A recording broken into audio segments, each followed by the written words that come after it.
I play Meg, who is career obsessed and who is a little bit older and forgets to realizes one day that she might want to have a baby, and because she hasn't really been paying attention to her clock, her what is it called? Biological clock, because she's been so busy taking care of her little sister and obsessing on her career.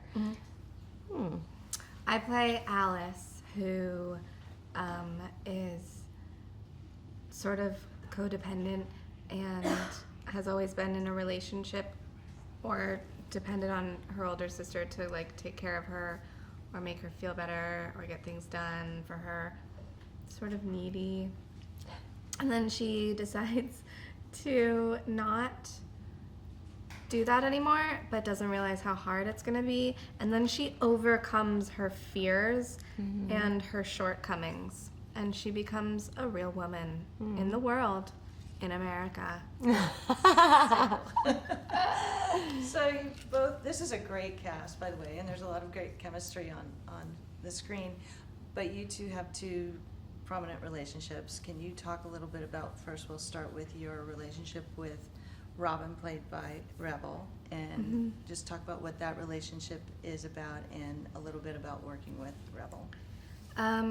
Alice meets Rebel's character Robin in their workplace, and she's sort of just a maniac, and they go on lots of adventures. Now, talk about working with Christian as a director. Did he give you a little bit of license to improvise some of the scenes in the film? Yeah, he did. He was open to that, and Dana Fox was on the set every day, and she's one of the writers and producers. And she would write alts while we were doing the scene, and yell out ideas for us and outlines, and so it was kind of loose-ish at times and sometimes not, but he was great. He's like the Energizer Bunny. Yeah. He has a lot of energy. He's always super excited to be there, and we think he's still working on the movie now in New York. Yeah, we think he's still in New York, still filming, and he's like, guys, you coming to set? Guys?